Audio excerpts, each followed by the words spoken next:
নতুন একটা ভিডিওতে স্বাগত জানাচ্ছি। ওয়েলকাম। হ্যালো গাইস, বন্ধুরা, আশা করি তোমরা সবাই ভালোই আছো। যারা ভালো নেই তারা আর কি বলার আছে, সন্ধ্যে কলেজ যাই হোক, ভিডিওটা লেট না করে আরম্ভ করা যাক। পছন্দের কলেজ ভর্তি 24 দারুণ সুযোগ, mop up round, third minute list, কারা ভর্তিটা পাবে, তো এটা একটা ঘোষণা করেছে আর জন্য। তো যাই হোক, এছাড়া এই আপডেট যেন সবার কাছে পৌঁছে যায়। তো ভিডিওটা খুব একটা লেন্দি হবে না, মনে মনে সহকারে দেখো। যা কিছু কমেন্ট অসুবিধা থাকলে কমেন্ট করো, তারপরে কমেন্ট করো, তারপরে যদি না বুঝতে হয় পরে, তাহলে পরে ভিডিও ট্রাই করব। তো আসলে এখান থেকে একজন আমাকে কমেন্ট করেছিল, তো সেই কমেন্টটা দেখিয়ে দিচ্ছি। একজন এইখানে, তো সেই কমেন্টে কী না, তো এইখানে বলছে যে দেখা ঘুমের ঘরে ভিডিও করছো না কি, নিজের ভিডিও নিজেই দেখো। তো এরকম কমেন্ট করার দরকার নাই। আমার চ্যানেলে ভিডিও আসবে না আসবে সেটা পুরোটাই তার উপর নির্ভরশীল, ওনার উপর। তো তাহলে তোমার কমেন্ট করার কী দরকার?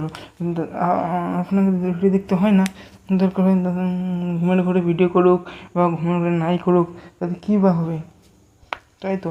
তো এসব কমেন্টগুলো না করে ভালো কমেন্ট করবে, কোনো কমেন্ট করারই কোনো খুব যে দরকার আছে সেটা বলছি না, কিন্তু এমন করে কমেন্ট করতে হয় না, তাতেও কোনো অসুবিধা নাই। তো ঠিক আছে, এছাড়া যদি কোনো ভিডিওর কোনো অংশে অসুবিধা হয় আমাদের চ্যানেলে কমেন্ট করবে। বেশ, এরকম কমেন্ট করার থেকে যদি ভিডিও তুমি নাও দেখো তাতে কিছু আমার অসুবিধা নেই।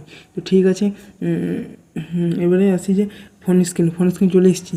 তো পছন্দের কলেজ ভর্তি মপ আপ রাউন্ড কত তারিখ থেকে স্টার্ট হবে নাকি দেখা যাচ্ছে 8ই সেপ্টেম্বর। তো সেটাকে ওয়েবসাইটে দেখিয়ে দিচ্ছি। আচ্ছা, 8ই সেপ্টেম্বর থেকে যে মপ আপ রাউন্ড যেটা করা হবে। তো এবারে বিষয়টা হচ্ছে, বিষয়টি হচ্ছে যে মপ আপ রাউন্ডে কি আদৌ টাকা ফেরত পাবে? হ্যাঁ, ফেরত পাবে, কিন্তু সেটা ক্যান্সেল করাতে হবে ডকুমেন্ট ভেরিফিকেশানের আগে। সো বুঝতে পারছো, ডকুমেন্ট ভেরিফিকেশানের আগে কিন্তু করতে হবে, এছাড়া কোনো উপায় নেই তাছাড়া। তো যাই হোক, ভিডিওটা যদি একটু ভালো লাগে থাকে অবশ্যই লাইক কমেন্ট সাবস্ক্রাইব যেন করে দিয়ে যাও, তাই না? মপ আপ রাউন্ড পাবে। তো এবার হচ্ছে যে যারা কলেজে ভর্তি হয়নি বা কোনো করে, তারা কিন্তু কলেজে ভর্তি হওয়ার একটা চান্সেস আছে। এতে অনেক কলেজ সিট পাওয়া যায়। যখন কলেজে সিট ফাঁকা থাকে যায় না মপ আপ রাউন্ডে, তখন কিন্তু কলেজে প্রত্যেক যে ওয়েবসাইটে নোটিশ বেরোতে আগের বছরগুলিতে। সুতরাং এই বছর কী করছে কি না বলতে পারছি না, আমি নিজস্ব জানিও না। তো কলেজ অ্যাডমিশন লাস্ট চান্স,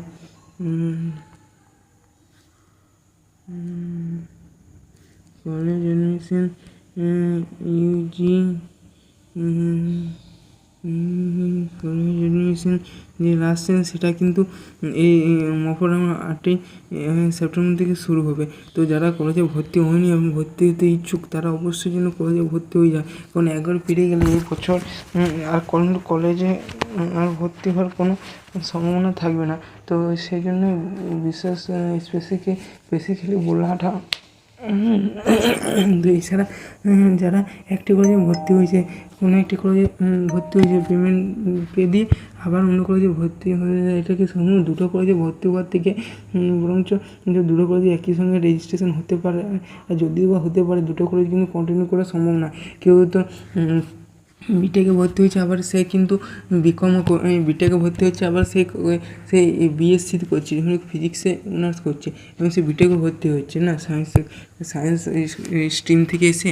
তো যাই হোক, এটা কিন্তু দুটো কোনো দিনেই কিন্তু পসিবল হয় না।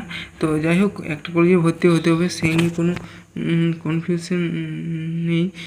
তো পরে অন্য কোনো ভিডিওতে সেটা একটু বলে দেবো ডেডিকেটেড। তো যাই হোক, এছাড়া ভর্তি কোনো একটা কলেজে হয়েছিল এবং সেই কলেজে যখনই ভর্তি হওয়ার কিছুদিন কিছুদিন হয়তো এক সপ্তাহ ভেতরে যে অ্যাডমিশন ক্যান্সেলেশনের একটা পোর্টাল মনে হবে, তো সেই পোর্টাল কিন্তু ভর্তির পে রিফান্ডের অপশান আসবে। সেটা মূলত কলকাতা ইউনিভার্সিটি, বর্ধমান ইউনিভার্সিটি, মেদিনীপুর ইউনিভার্সিটিগুলো থাকে, মানে সবেরই আলাদা ডিস্ট্রিক্ট অনুযায়ী ইয়ে করা হয়।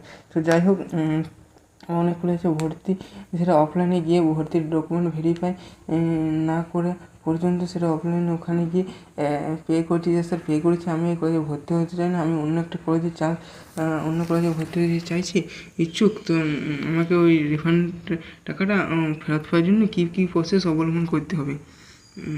তো যাই হোক, পরবর্তী অন্য কোনো ভিডিও দেখা হবে। ততক্ষণ জন্য ভালো থাকে এবং সুস্থ থাকে, এবং এই নিয়ে যদি জানি কেমন হয়েছে ভিডিওটা অবশ্যই জন্য কমেন্টে জানিও। তো ওই দাদার মতন কমেন্ট করে দিও না যে ঘুমের ঘরে ভিডিও করছে ভাই, ঘুমের ঘরে নিজের ভিডিও নিজে দেখো বা যাই হোক, এইসব কমেন্ট বাজে মন্তব্য করে কোনো ইউটিউবারে বা যে কোনো কাউকে ছোটো করানো উচিত নয়। সে যেমনই ভিডিও করুক, তার একটা পার্সোনালি ম্যাটার, তাই না? তো ঠিক আছে, পরবর্তী অন্য কোনো ভিডিও দেখা হচ্ছে, সেটা নতুন কোনো বিষয় এবং নতুন কোনো টপিক নিয়ে। আর যারা চ্যানেল নতুন, তার টেলিগ্রামে গ্রুপ জয়েন হয়ে যায়, কারণ এইসব আপডেট পাওয়ার জন্য।